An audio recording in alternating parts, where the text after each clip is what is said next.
सबसे पहले सभी भक्तों को, माता बहनों को, भाई बंधु को, बड़े बुजुर्ग को हमारे तरफ से जय श्री राधे, जय श्री कृष्ण। आज मैं आप लोगों को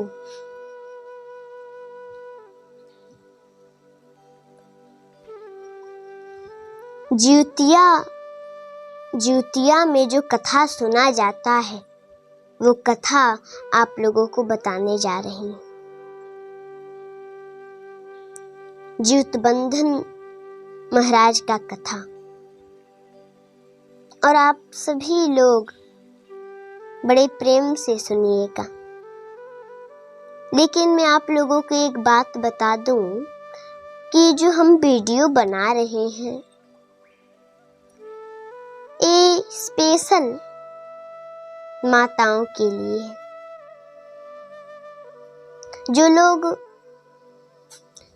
ज्यूतिया का व्रत करेंगे,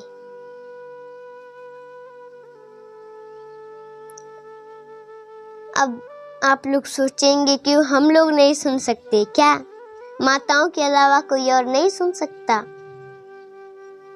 तो कोई उसमें दोष नहीं लगेगा, उसमें कोई रोक नहीं है, सभी लोग सुन सकते हैं। बट माताओं के लिए थोड़ा स्पेशल बन रहा है, क्योंकि सभी लोग तो अपने पुत्र के लिए नहीं न करेंगे। व्रत जो माताएं करेंगी उनके लिए स्पेशल बना है, विशेष। सभी लोग अब ध्यान से सुनिए। एक नर्मदा नदी के किनारे एक बहुत सुंदर नगर था। उसी के पश्चिम तरफ कहीं बलुहट्ठा भी था, मरुस्थल, जहाँ पे जब लोग मर जाते हैं तो उनका दाह संस्कार किया जाता है, उसी को मरुस्थल कहते हैं। अब उस नगर में या सभी माताएं ज्यूतिया का व्रत करती हैं। ऐसे ही माताएं व्रत की थीं। लेकिन जो मरुस्थल था वहाँ एक पेड़ था, उसके नीचे एक सियारन रहते थे और उस पेड़ के डाली पर चील जो थी वो बैठती थी डाली पर। अब बहुत सी माताओं को लोगों ने देखा व्रत करते हुए। उन्होंने भी संकल्प कर लिया कि हम भी व्रत करेंगे। अब व्रत की, लेकिन जो चीलनी थी, चील, वो तो व्रत अच्छे से रखी थी। लेकिन जिस दिन वो लोग व्रत रखे थे, दोनों सियारन और चील, उसी दिन क्या हुआ कि उस नगर में एक सेठ के घर सेठ मर गया। अब उसको लोग लेकर के दाह संस्कार करने वहां मरुस्थल पहुंचे। और उसी पेड़ के नीचे, जिस पेड़ के नीचे सियारन रहती थी और जिस पेड़ पर चील रहती थी, उसी पेड़ के नीचे लाश को जलाया गया। अब महाराज जब लोग जला करके चले गए तो सियारन रह नहीं पाई। उसको भूख प्यास लगा था। जा करके सेठ की सभी खून को पी लिया उसने और सेठ के मांस को खा लिया सियारन ने। कई लोग तो ये भी पूछेंगे कि जब लोग जला कर गए थे तो फिर कैसे, जब उसका शरीर ही जल गया तो कैसे वो खाई? तो कुछ मूर्ख टाइप के लोग थे, तुरंत अग्नि लगाकर तुरंत मुड़ के चले गए। इसलिए सियारन जब चलते हुए देखी जाकर खा लिया और उसका व्रत टूट गया। लेकिन चील जो थी व्रत की थी वो भी, लेकिन वो व्रत का जैसा नियम है वैसा वो की व्रत की थी। अगले दिन जैसे सभी लोग पारण करते हैं वैसे उसने नियम के अनुसार पारण किया, और इसलिए अगले जन्म में एक बड़े सेठ के घर दोनों जन्मी।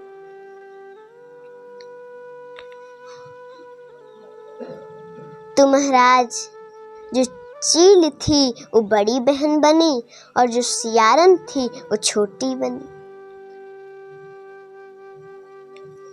अब बड़ी बहन का विवाह तो हो गया जो चील थी, और जो सियारन छोटी बहन थी तो उसका विवाह एक बड़े राजा के घर हुआ।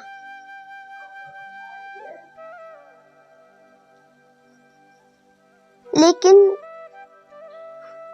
महाराज क्या हुआ कि जो सियारन थी उसकी कोई पुत्र नहीं हुई। मतलब पुत्र तो होते थे लेकिन तुरंत जन्म लेते और तुरंत मर जाते। और चील जो थी बड़ी बहन उसके 7 पुत्र हुए। अब जो सियारन छोटी बहन थी उसके मन में बड़ा दुख था, द्वेष भी हुआ। दुख तो इस बात का था कि मेरे जितने भी पुत्र हुए सब मर गए, और द्वेष इस बात का था कि मेरे सभी पुत्र मर गए और मेरी बड़ी बहन के 7 पुत्र हो गए, और 7 बड़े हैं, बड़े खुश हैं, कैसे? लेकिन महाराज ऐसा नहीं करना चाहिए। अगर किसी के पुत्र से हम लोग द्वेष करते हैं इसीलिए अगले जन्म में हमारे कोई पुत्र नहीं होते। वो राजा से कह करके और अपनी बड़ी बहन के घर जो 7 पुत्र थे बड़ी बहन के, सभी के सिर को कटवा दिया उसने।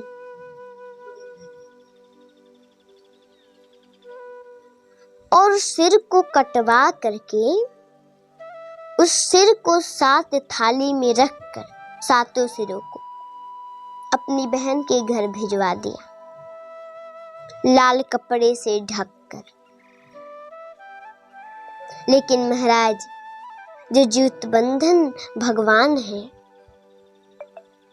वो आए और मिट्टी का सिर बना करके और उनके धड़ से जोड़ दिए, उनके शरीर से जोड़ दिए, और 7 फिर जिंदा हो गए। अमृत भी उनके सिर पे जोड़ करके छिड़का था तो वो लोग जिंदा हो गए। वो लोग खुश थे। और जो लाल कपड़े में ढककर वो सिर भिजवाई थी वो महाराज फल बन गया। सेब, संतरा, केला, सेब मतलब फल बन गया, बहुत सारे फल। अब वो सोची मेरी बड़ी बहन के घर से कोई समाचार नहीं आया, बहुत देर हो गया, सोची हम ही चलते। गई, 7 थाली में फल रखा है और 7 पुत्र जिंदा हैं, खुश हैं। अब ऐसा देखते ही तुरंत बेहोश हो गई।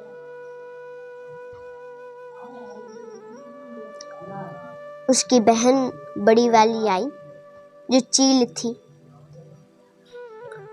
अब इसको होश हुआ सियारन को, तो अपनी बड़ी बहन से सारी बात इसने बता दी सियारन ने। जो छोटी बहन बनी थी।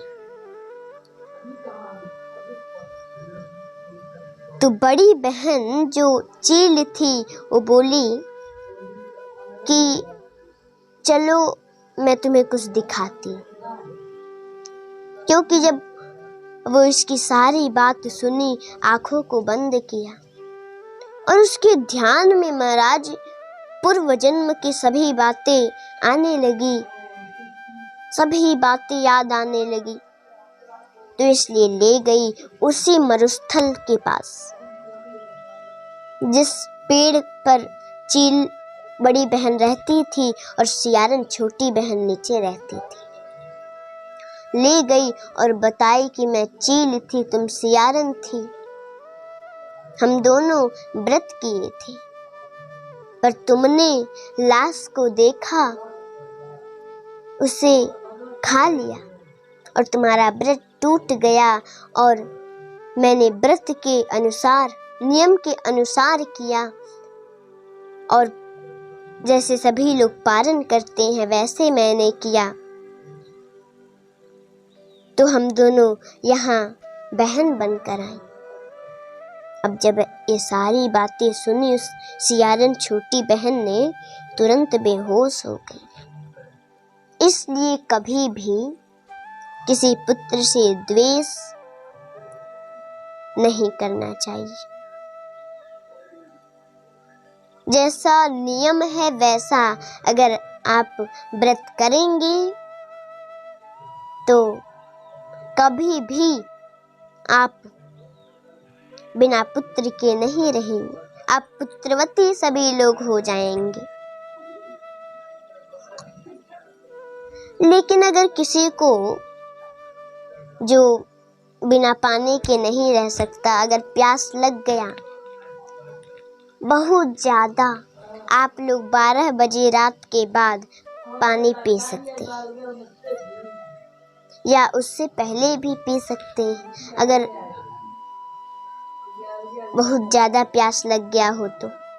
लेकिन जो बिना पानी के रह सकता है, जानता है कि मैं बिना पानी के भी रह लूँगी, तो वो पूरा व्रत करे, उसमें कोई रोक नहीं है। बहुत अच्छी बात है कि भगवान ने उसे सहन करने की शक्ति दी हर चीज को, और स्वस्थ है वो। और सभी लोग जैसा नियम बताया गया है, मैंने एक वीडियो बनाया था उसमें बताई हूँ नियम, तो उस नियम के अनुसार आप सभी लोग व्रत कीजिए। पर महाराज पानी पीने का भी एक नियम है। ये नहीं कि कहीं भी अगर बहुत प्यास लग गया तो कहीं लाकर पी लिया, नहीं। जहाँ गौ माता रहती हैं वहाँ ले जा करके, और जैसे गौ माता पानी पीती हैं वैसे गाय की तरह बन के और पानी पी सकती हैं, लेकिन भगवान से बहुत क्षमा याचना करके, क्योंकि बहुत माताएं रोगी भी होती हैं, कष्ट भी होता है, कुछ दुख होता है, इसलिए उनके लिए छूट है, उनको दोष नहीं लगता है। लेकिन जो कर सकता है वो तो नियम के अनुसार बिल्कुल करे, तो बहुत लाभ होगा। यही मेरा आप सभी लोगों से निवेदन है कि आप लोग नियम के अनुसार करें। जय श्री राधे, जय श्री कृष्ण।